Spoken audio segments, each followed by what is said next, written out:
Hey, this is the Great Lugia with part 4 of my Pokemon Rijon Adventures go-through. So basically, I cut out the part with that guy talking. Trust me when I say you didn't miss much. He literally was just talking for like a whole minute, so it was just a complete waste of time.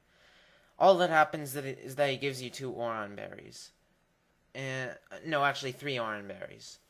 And basically here I'm just moving around Charmander's moves, and then I gave it an Oron berry, and here we go.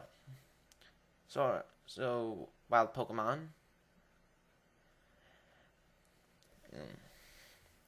Alright.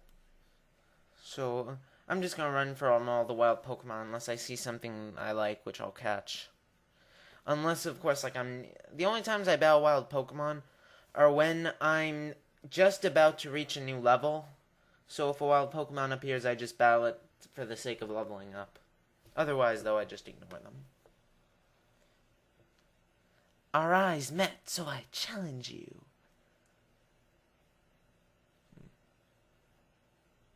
Wait, isn't Leslie a guy's name? Basically, Pikachu, bait and switch.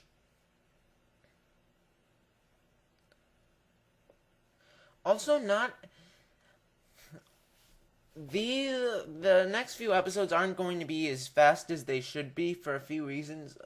Basically, first is bait and switch, because basically that takes a bit of time in every battle. You keep switching between them.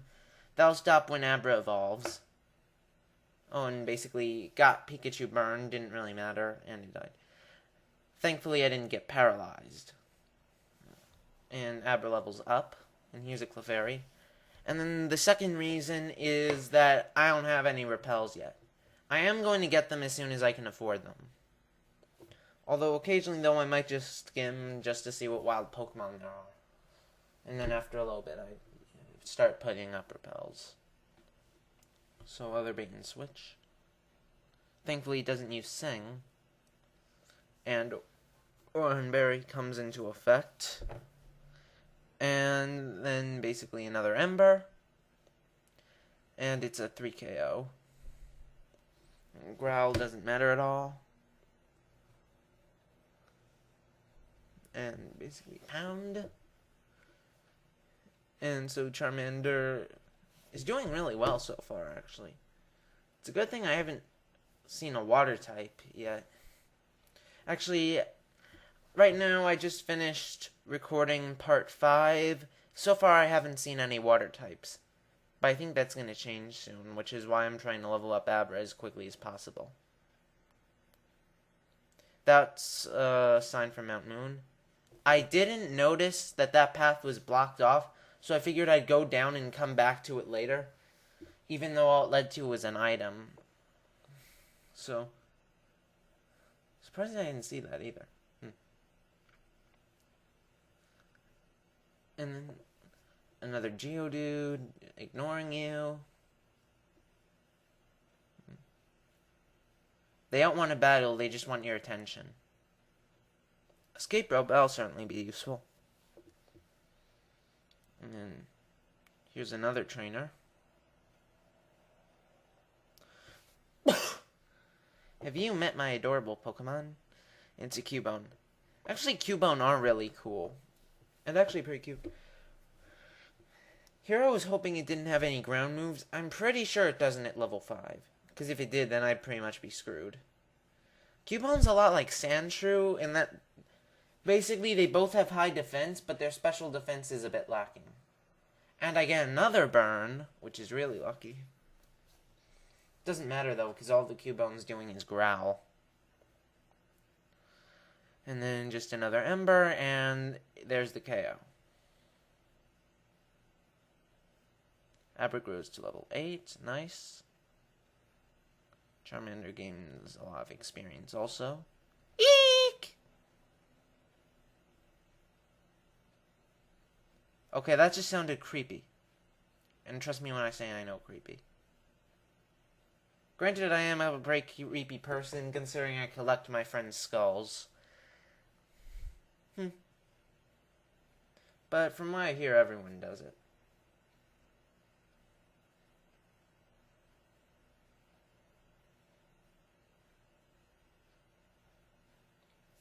Zubat's annoying. Go away, Zubat. Nobody likes you.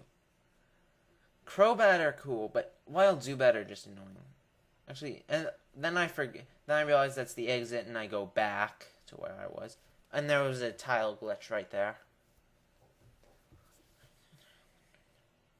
Nothing serious, thankfully. Geodude. And then running. Good thing I have the running shoes now. Geodude, you're still annoying. Geodude, Golem are pretty cool, but I don't think I'm going to use one this walkthrough. And there's a Moonstone. So I go all the way back just for that, which I realize. And I feel like an idiot, of course. And here's a Diglett. Diglett are pretty cool, but I didn't really feel like using one this time.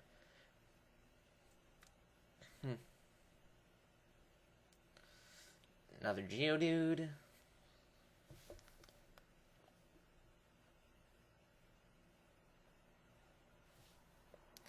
Another wild Pokemon. I can't wait until I get Repels.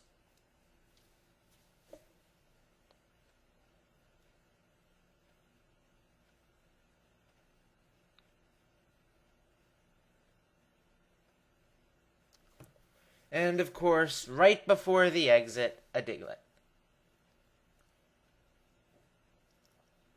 In a way, Abra's good in case any of these Diglett have Arena Trap because it knows Teleport.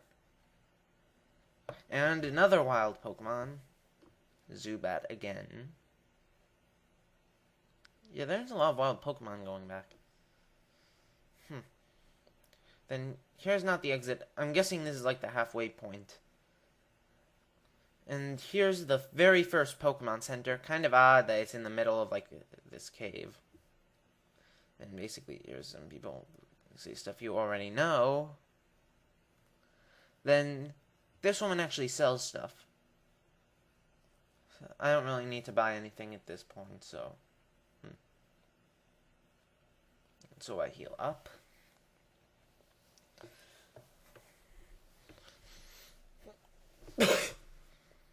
Sorry. And then I go upstairs just to check to see if there's anything useful. And, of course, there's that annoying person talking. I forgot completely about that in Fire Red and Leaf Green. Unfortunately. And, of course, as you may have guessed, there's not anyone in the room. In the top floor. So the top floor is pretty much useless, considering there's, you know, nothing there. No way to trade, considering it's a hack. I mean, it could be traded if it wasn't on an emulator. And there's actually a person from Professor Jen's lab. And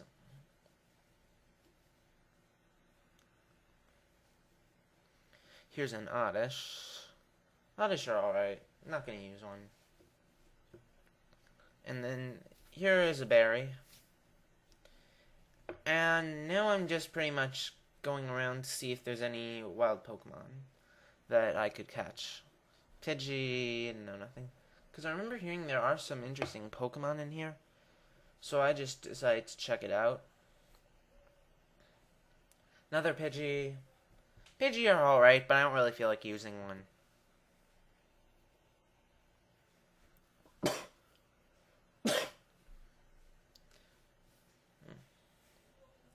Another Pidgey. I can't remember. That doesn't look like Pidgey's Fire and Leaf Green sprite. That might be its Ruby Sapphire sprite. Because I'm pretty sure the Fire and Leaf Green sprite has its wings outstretched. And here's some guy that's being a jerk. And here's a Rocket Grunt. And so here's what things are starting to get a bit interesting. Team Rocket. And so I guess I'll see you next time. Okay.